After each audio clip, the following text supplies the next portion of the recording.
What's up, guys? This is Cupcakes Comic Reviews. I'm Sam, and today I'm going to be doing a review and overview of Haunt, the Immortal Edition Volume 1 by Image Comics. This book has a whole team of creators that I'm going to get into in just a second here. Let's dive deep. Alright guys, so let's talk about the creators for a second, because we got a lot of really good ones on here. We got Robert Kirkman and Todd McFarlane, some of the all-time greats of comics, especially Image Comics. They're the co-creators, so they came up with the idea together. McFarlane does the inks on the books, and Kirkman does all of the writing. So all the writing in here is Robert Kirkman. So if you've read Invincible or Walking Dead, you kind of know what you're getting into. Ryan Ottley and Greg Capullo, they did the pencils. If I'm not mistaken, Ottley did the pencils on the first 6 and Capullo did the second 6 issues. This volume collects the first 12 issues of the story. I think there's only 20 in total. I'm not quite sure. So I think that you can still get this first volume of the Immortal Edition, but I'm pretty sure the second volume is out of print. It has been for some time, so just so you know that. Before I go any further than this, I do want to let you all know that this is mature content. There's a lot of blood and gore and mature themes in this book, so just be aware of that moving forward. So let's start flipping through. So the first thing I want to talk about is the quality. So first, on these edge pages, I wanted to talk about this because this really impressed me. There's a lot of texturing here. It's really nice quality on these edge pages. Not a big deal to most, but it impressed me. I always like a good quality hardcover. So who is Haunt? Who is this guy here? What's he about? So Daniel Kilgore was a priest, not a very good one. He sinned a lot, you know, he hooks up with prostitutes, he smokes, he's violent. He became a priest because he didn't know what else to do in his life. His brother is a soldier.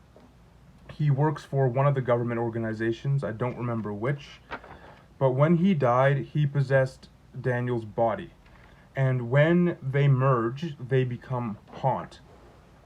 Right here. So Haunt is kind of symbiote-esque, you know, he's your symbiote anti-hero, but with a supernatural twist, right? So he's not an alien, he's not a hellspawn, he's, you know, he's basically a ghost possessing a man's body.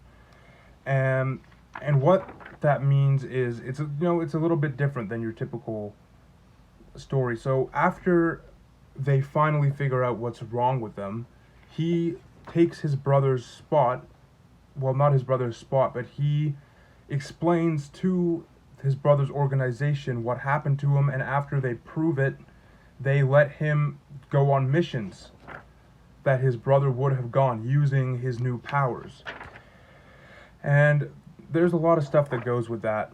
But Haunt as a character, he's kind of, I would classify him as a mixture of like Venom, Spider-Man, and Spawn a little bit. Because you have the supernatural aspect of Spawn, and the symbiote kind of resembles more Venom-esque in looks, but a lot of the way he moves, a lot of the things he does are very Spider-Man-esque. Like, you can see that there's a lot of Spider-Man movements involved here.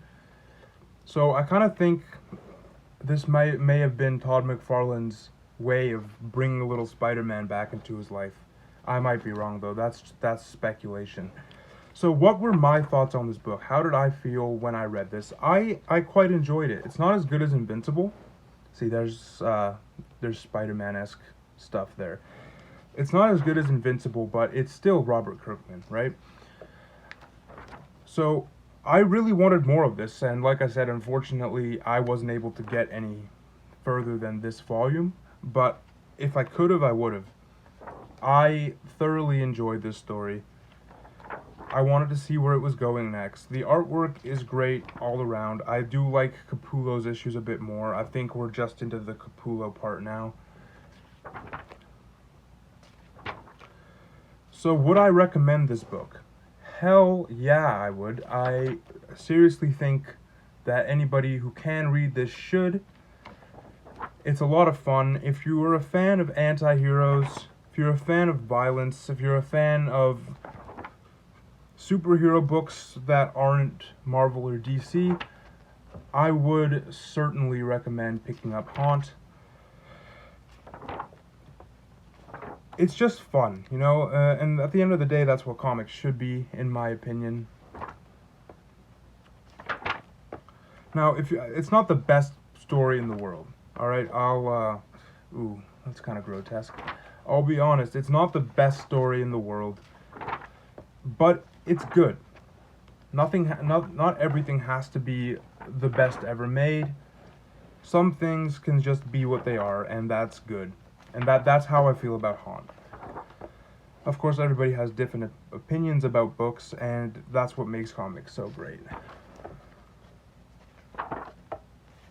So in the back of the book, you get a cover gallery and some sketches. So here we have the sketches. This is early concept stuff.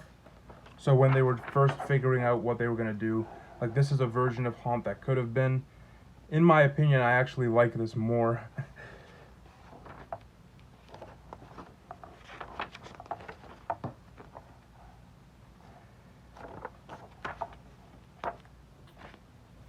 So yeah, that is my review and overview of Haunt, the Immortal Edition by Image Comics. Thank you for watching if you've made it this far. Please don't forget to like and subscribe if you have been enjoying the content on this channel, and have a great day.